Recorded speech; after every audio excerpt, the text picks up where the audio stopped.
नमस्कार दोस्तों, मैं आपकी दोस्त और होस्ट रीना। आपका एक बार फिर से स्वागत है आपका अपना पसंदीदा YouTube channel old coin collection में। दोस्तों, आज मैं बात करने वाली हूँ आपके ब्रिटिश इंडियन के टाइम पे ढाला गया सिक्के के बारे में। तो वो था आपका जॉर्ज 5 1/2 पाइस। तो ये सिक्के ढाले गए थे 1912 से लेकर 1936 तक। तो उनका शासनकाल था 1911 से 1936। तो इस सिक्के में कौन सा सिक्का है कीमती, जानेंगे आज के इस वीडियो में। और एक चीज़ मैं आप लोगों को शेयर करना चाहूँगी दोस्तों, हर सिक्के जैसे ओल्ड कॉइन मतलब पुराने सिक्के व पुराने नोट कीमती नहीं होते हैं। उसमें कुछ रेयर और स्केयर बात होनी चाहिए, मतलब कुछ उसमें अलग बात हो तभी जाके वो सिक्के कीमती होते हैं। तो दोस्तों, अगर आप सोच रहे हैं कि ईस्ट इंडियन कंपनी के ये जॉर्ज 5 के 1/2 पाइस के देख के क्या करूँगा, क्योंकि मुझे तो पता ही है जितने भी पुराने सिक्के और पुराने नोट होते हैं सब कीमती होते हैं। दोस्तों नहीं, सब पुराने सिक्के और पुराने नोट कीमती नहीं होते हैं। अगर आप ऐसा सोचते हैं तो आपको कभी फ़ायदा नहीं मिलेगा सिक्का बेच के। आपको जानकारी लेनी पड़ेगी कौन से ईस्ट इंडियन कंपनी के टाइम पे और ब्रिटिश इंडियन टाइम पे सिक्के कीमती थे। तो उसीलिए मैं आज सोची क्यों ना ये सब सिक्के के बारे में भी मैं थोड़ा सा आप लोगों को नॉलेज शेयर करूं, ताकि आप लोगों को पता चले जो सिक्के आपके पास है वो कीमती है कि नहीं। तो चलिए वीडियो में आगे बढ़ते हैं और जान लेते हैं कौन सा सिक्का है कीमती, और पुराने जो सिक्के होते हैं जो रियर और स्केयर कैटेगरी के सिक्के होते हैं वो कहाँ बेच सकते हैं, उसकी पूरी जानकारी आज के इस वीडियो में मैं आपको देने वाली हूँ। तो दोस्तों, अगर अभी तक मेरे चैनल को आपने सब्सक्राइब नहीं किए, झटपट से सब्सक्राइब कर लीजिए। वीडियो पसंद आए तो लाइक कीजिए, शेयर कीजिए व्हाट्सएप और फेसबुक ग्रुप में। तो चलिए वीडियो को शुरू करती हूँ और जान लेती हूँ कौन सा है ईस्ट इंडियन टाइम पे ढाला गया सिक्का जो होता है कीमती। स्क्रीन पे देख सकते हैं ये आपका जॉर्ज 5 किंग एम्पियर पे ढाला गया आपका 1/2 पाइस इंडियन 1936 का सिक्का है। अगर ये सिक्का भी आपके पास है तो ये वीडियो आपके लिए बहुत खास होने वाली है, क्योंकि इसमें कौन सा सिक्का कीमती होता है वो जानेंगे। तो दोस्तों चलिए धीरे धीरे सिक्के की डिटेल्स जान लेते हैं, तो आप लोगों को और भी अच्छे से समझ आएगा। तो चलिए देख लेते हैं। ये देखिए, ये है आपका ओवर साइड, जिधर किंग या क्वीन का जो ब्रिटिश इंडिया के सिक्के हैं जिस तरह किंग या क्वीन का पोर्ट्रेट नज़र आएंगे वहाँ पे आप देख सकते हैं। देखिए अंग्रेजी में लिखा हुआ है जॉर्ज 5 किंग एम्पियर।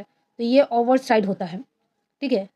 और टर्न करते ही ये देखिए फूल पत्ती का एक बॉर्डर बनी हुई है। यहाँ 1/2 पाइस इंडिया 1936, ठीक है, देख पा रहे हैं।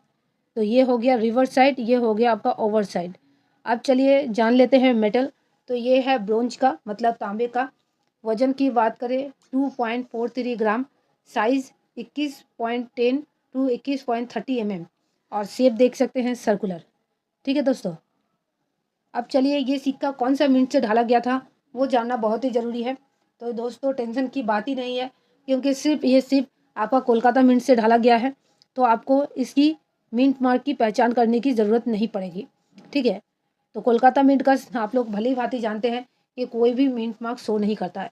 ये सिक्का आपका 1912 से लेकर 1936 तक ढाले गए थे।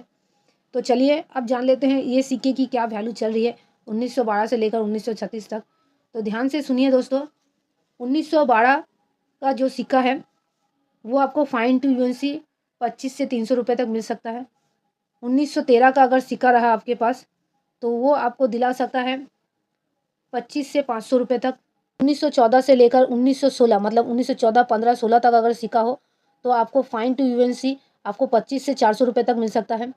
1917 का रहे तो आपको फाइन टू यूएनसी 25 से 300 रुपये तक मिल सकता है। उसके बाद जो स्केयर कैटेगरी में सिक्का आता है वो है 1918 का सिक्का। उस सिक्कों को कहते हैं जिस सिक्के की धीरे धीरे आपकी वैल्यू बढ़ती है। तो यहाँ देख सकते हैं 1918 का सिक्के की वैल्यू बढ़ रही है, जो फाइन टू यूएनसी आपको 50 से 1000 रुपये तक दिला सकता है।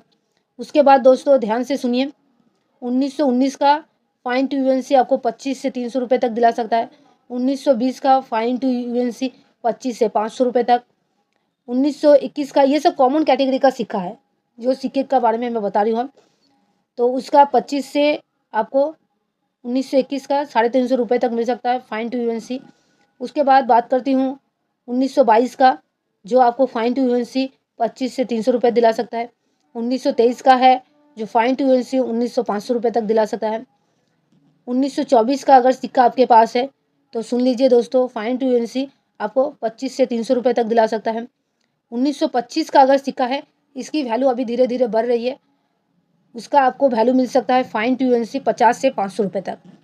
उसके बाद दोस्तों 1926-27 का आपका फाइन टू यूएनसी 25 से 400 रुपये तक मिलेंगे। 1928 का 25 से 300 रुपये फाइन टू यूएनसी। उसके बाद सुन लीजिए 1929, 1930, 1931 तक सिक्के आपके फाइन टू यूएनसी 25 से 250 रुपये। और उसके 1932 से लेकर 1936 तक जो भी सिक्के ढाले गए थे वो आपको दिला सकता है 25 से 200 रुपये तक। मतलब दोस्तों सिर्फ और सिर्फ 2 सिक्के कीमती है जो आपको कलेक्शन में रखनी चाहिए, ठीक है। 1918 का और 1925 का जो आपको बाय फ्यूचर अच्छा खासा वैल्यू दिला सकता है। तो अगर आपके पास ऐसे ही सिक्के हैं तो ज़रूर मुझे कमेंट कीजिएगा और मैं आपको बता दूंगी कि कहाँ आप अपने सिक्के बेच सकते हैं।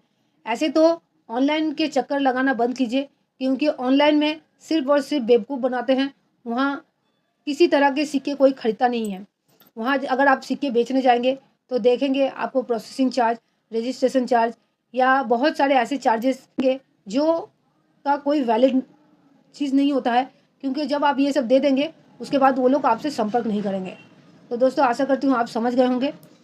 तो दोस्तों ऑनलाइन में सिक्के नहीं बेच के आपको जाननी चाहिए कि सच में सिक्के कहाँ बिकते हैं, और वो होता है ऑफलाइन, मतलब एग्जीबिशन में। तो एग्जीबिशन में कहाँ कहाँ लगती है उसकी पूरी जानकारी आपको मैं दे दूँगी।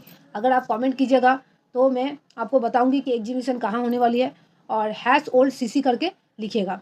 तो दोस्तों आज के लिए इतना ही। कैसा लगा मेरा वीडियो ज़रूर मुझे कमेंट कीजिएगा, और मेरे चैनल को अभी तक आपने सब्सक्राइब नहीं किया तो झटपट से सब्सक्राइब कर लीजिए। वीडियो पसंद आए तो लाइक कीजिए, शेयर कीजिए व्हाट्सएप और फेसबुक ग्रुप में। तो आज के लिए इतना ही। पूरा वीडियो देखने के लिए बहुत बहुत धन्यवाद दोस्तों।